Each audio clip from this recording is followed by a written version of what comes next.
in the village of Shandamper, where people sat outside every house, laughing and chatting. There was an old mud hut at the edge of the village where Asif lived, young, strong body, but with sorrowful eyes. His parents had died years ago due to an illness, and since then he had been living alone. No brother, no sister, no relatives. Only an old wooden chest in which his mother's shawl was still kept. He would spend the whole day cutting wood, doing small jobs, and at night he would cook and eat alone. The villagers didn't pity him. Instead, they mocked. "Hey, that beggar Asif still alive?" But Asif endured everything silently, because he knew his patience was his only companion. One night, after a rainy day, Asif went into forest cut wood. As winter was approaching, amidst the trees in a deserted spot, he sat down tired when suddenly he felt as if someone was watching him. The wind stopped, the birds fell silent, and from the shade of the trees, a feminine voice emerged. "Asif!" He flinched, his eyes widened, and his heartbeat almost stopped. Slowly, from the mist, a veiled girl appeared, dressed in black, barefoot, with a glow in her eyes that no human could possess. "Who are you?" Asif's voice trembled. "I am the one you never called, but your loneliness pulled me." She laughed, and Asif almost fainted. The girl took Asif's hand and said, "Come with me, just once, and I will reward your pain." Asif, unwillingly, stood up as if some force was pulling his feet. She led him into an ancient cave, inside which there was no darkness, but rather light fragrance and emerald walls. Upon entering, Asif found himself on a soft bed, with a plate of hot food, sweets, and new clothes in front of him. He rubbed his eyes, but everything was still there. "What is all this?" "This is your fate, Asif. If you wish, this world can be yours." Asif asked in astonishment, "Who are you? You don't seem human." The girl lifted her veil. Her face was as bright as the moon, but there was a strange depth in her eyes. "I am Zulekha, jenie. Your patience and loneliness summon me. I will give you everything you have never even dreamed of." Asif stepped back, but she smiled. "Don't be afraid. I have come as your protector." There were tears in Asif's eyes, not of fear nor of happiness, but a feeling that after years, someone had recognized his existence. When the morning sun rose, there was a new scene outside Asif's hut. The broken old roof was replaced by a shining blue roof. The mud walls had turned solid, and a fountain was flowing in the courtyard. The villagers watched in amazement. "What is this? The beggar Asif's house. How did this happen?" Old man Ramzani snorted and said, "This must be some trick. How could a palace rise overnight?" Asif quietly stepped outside, wearing a new kurta, eyes full of confidence, and that silent smile that comes after enduring centuries of sorrow. That night, while lying on his new bed, Zulekha appeared, without her veil, her hair loose, in a white dress. But this time, there was a strange light in her eyes. She said, "Asif, I will give you everything you've never even dreamed of, but everything comes at a price." Asif became worried. "What price?" Zulekha said, "Swear by love. You must keep your intentions pure. Never be arrogant about what you receive, and never harm anyone." Asif bowed his head and promised, "I will never be arrogant." The next morning, Asif went to the market. Ramzani taunted, "Wow, where did the beggar steal from? Has he married into the jinns to get rich?" Zulekha watched from afar, and suddenly, the cow standing in front of Ramzani started speaking. "Ramzani, give respect to Asif, or you will regret it." The crowd screamed and ran away. Ramzani fainted. Even Asif was amazed. Zulekha sent a message to Asif. "This was not your doing. It was my power. But use it carefully." At night, Asif was sitting alone. Zulekha came and sat beside him.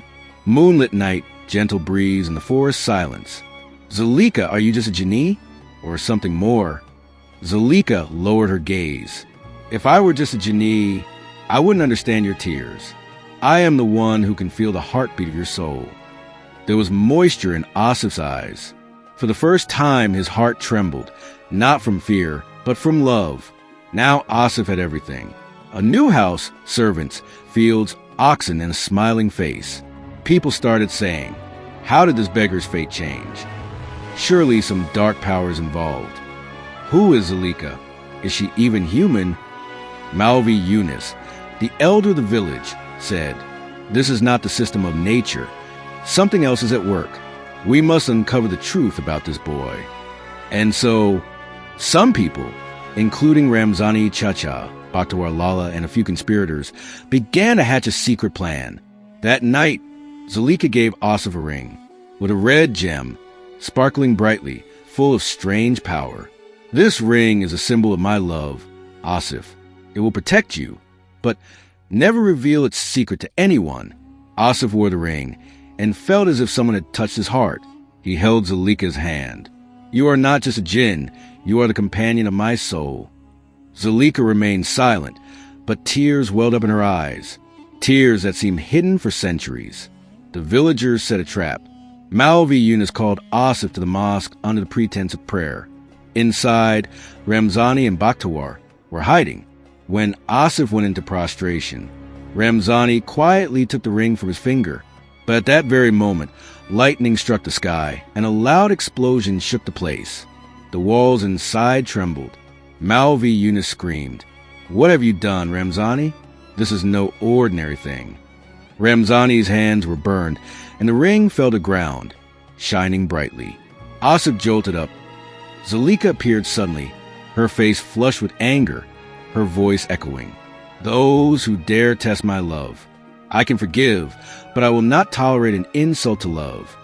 That night Asif sat on the rooftop, with a question heavy in his heart.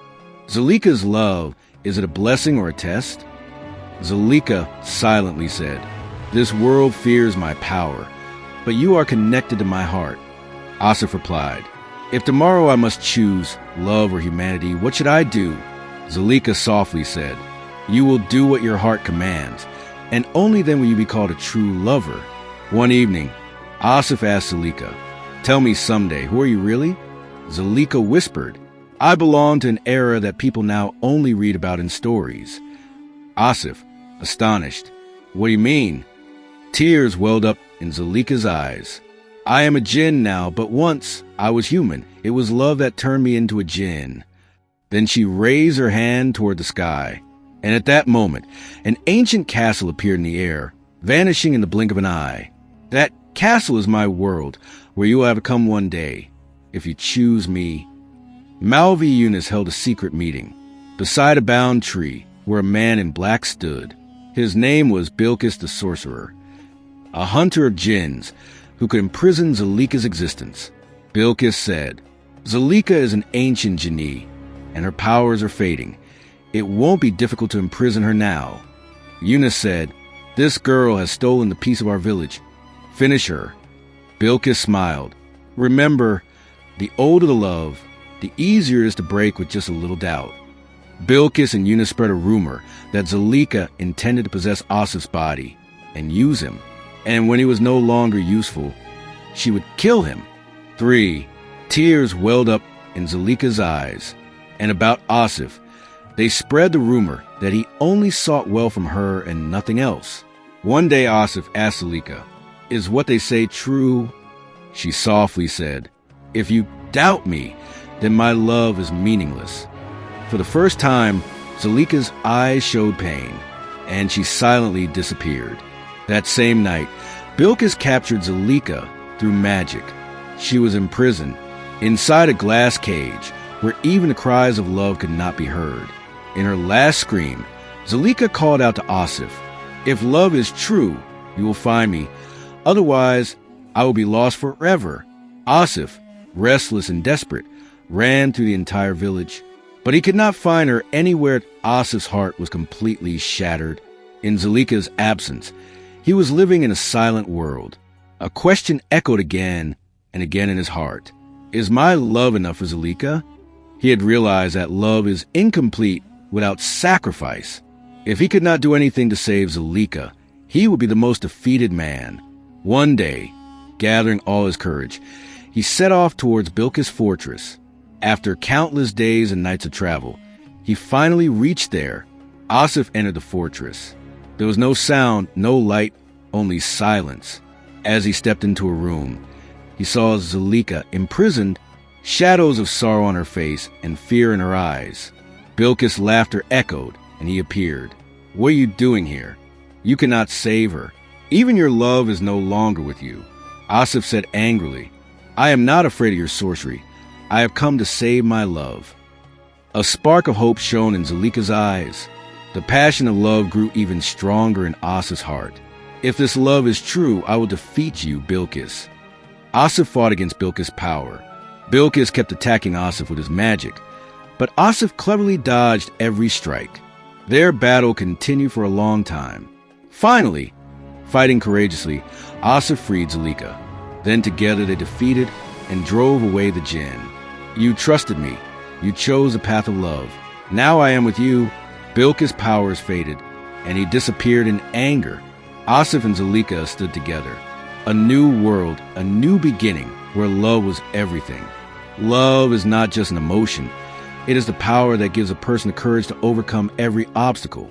True love demands sacrifice, and within sacrifice lies the true essence of love. Do you want me to write episode 6? In it, the new life of Asif and Zulekha will begin, and they will also face new relations and challenges with the villagers. So if you liked the video, please like and share the video and do subscribe to the channel. It encourages us a lot.